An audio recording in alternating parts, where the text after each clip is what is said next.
こんにちは。これまでの物語では、オリオン大戦によって魂が負った深い傷と、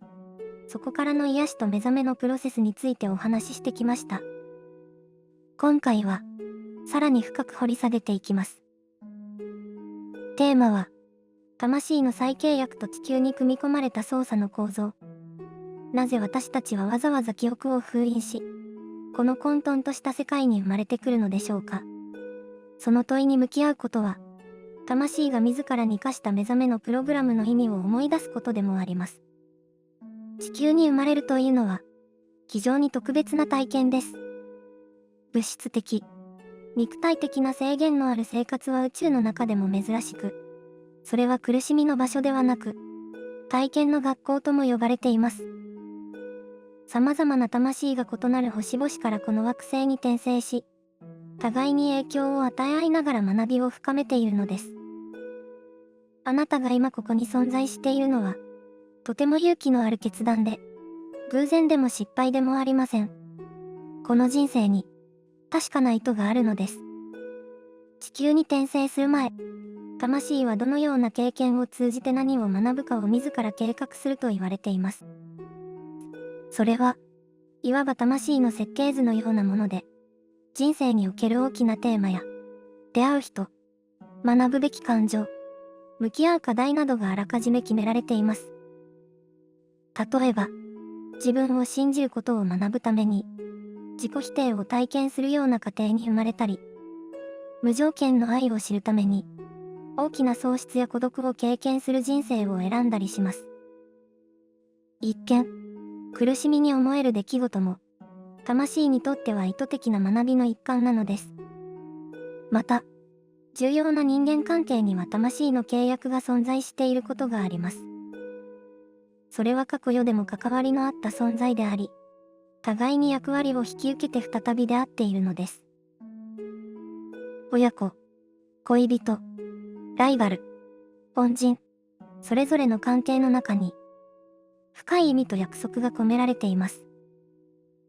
あなたの人生に繰り返し現れるパターンや、なぜか惹かれてしまう人、そのすべてに、魂の契約が影響しているかもしれません。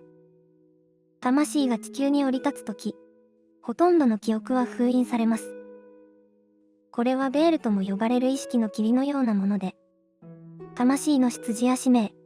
宇宙での記憶が一時的に遮断される仕組みです。このベールの下では、自分が本来どれほど偉大で、愛に満ちた存在かを思い出すことが困難になります。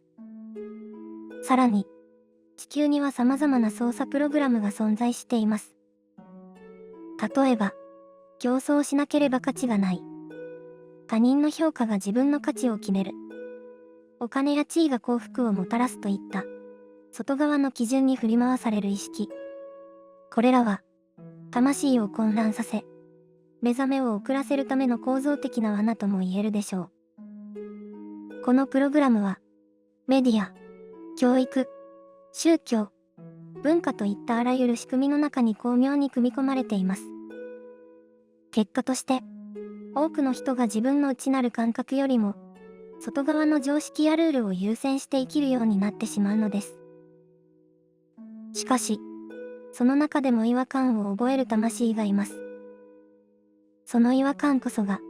目覚めのサイン。あなたの中にもあるその感覚は、操作から抜け出すための内なるコンパスなのです。操作と記憶封印という構造は、一見すると魂を抑圧する罠のようにも思えます。ですが、視点を変えると、それもまた深い愛と成長のプロセスの一部であることが見えてきます。魂は、光の中にいるだけでは本当の自由を体験できません。制限された環境の中で、あえて自分を思い出すことに意味があるのです。ベールを通して自分を忘れ、恐れを学び、そこから愛を再選択するという旅こそが、地球という惑星の神秘なのです。例えば、昼だけが存在する世界に光という概念はありません。闇を知って初めて、光のありがたさと意味を知るように、魂もまた、分離や痛みを経験することで、本当の統合を理解できるのです。また、地球という場所は、宇宙でも特にエネルギーが多様に交差する場であり、他の星系から多くの存在が学びと奉仕のために転生してくる霊的な交差点のような場所です。この多様性こそが、魂の成長にとって非常に豊かな環境を生み出しています。操作の構造は、魂に試練を与えることで、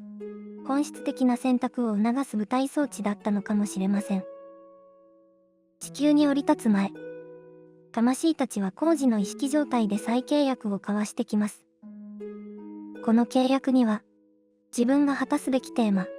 サポートしてくれる存在、必要な体験が含まれています。特に、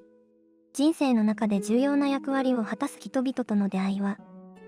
単なる偶然ではなく、この契約によって織りなされた必然なのです。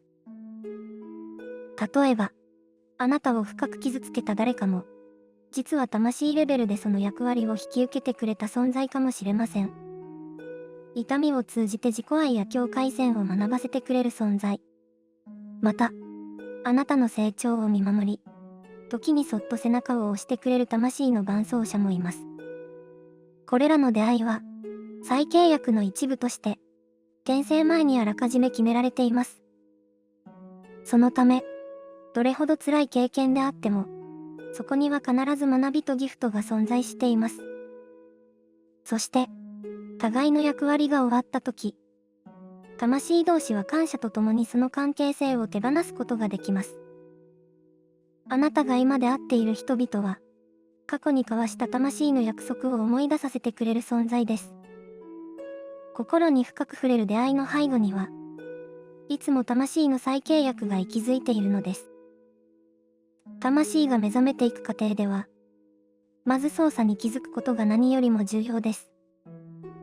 私たちの思考や感情のパターンが、果たして本当に自分のものなのか、それとも社会や家族、過去の経験から植え付けられたものなのか、この問いに向き合うことが、操作からの脱却の第一歩になります。あなたがなぜかいつも自分を責めてしまう。自由を求めているのに制限を選んでしまう。その背景には、操作プログラムが隠れていることがよくあります。このプログラムは無意識の領域に根付いているため、自分一人では気づきにくいこともあるでしょう。そこで大切なのは、自分の感覚に戻ることです。心が軽くなるか、内側が安らぐか、判断基準を外側から内側へと移していくのです。そして、日々の小さな選択の中で、本当の自分に近づくような行動を少しずつ取り入れていく。その積み重ねが、ベールを薄くし、操作の構造から自由になっていく力になります。気づきは、癒しを生み、癒しは本来の自分への回帰をもたらします。そして、本来の自分に戻った時、魂の契約は静かに発動していくのです。ここまでお話ししてきたように、魂が地球に転生するというのは、単なる偶然ではありません。記憶を封印し、制限された環境の中で、自分自身を思い出すという大いなる挑戦。それは、ただの人生ではなく、魂の冒険なのです。あなたが感じてきた生きづらさや違和感には、すべて意味があります。それは、魂の計画に基づいた再契約の証であり、あなたが選び抜いた人生のテーマなのです。だからこそ、今この瞬間にあなたが立っている場所は、紛れもなく正しいのです。これまであなたが歩んできたすべての道が、これから目覚めていく未来の自分へとつながっています。どんなに遠回りに思えても、どんなに痛みを感じても、その体験はあなたの光を深くするためのもの。あなたがここにいてくれることが、この宇宙にとってかけがえのない奇跡なのです。次回はいよいよ最終回。この戦争の終焉と、その後の魂の旅路、そして現代の私たちがどう関わっているのかについてお話しします。どうぞお楽しみに。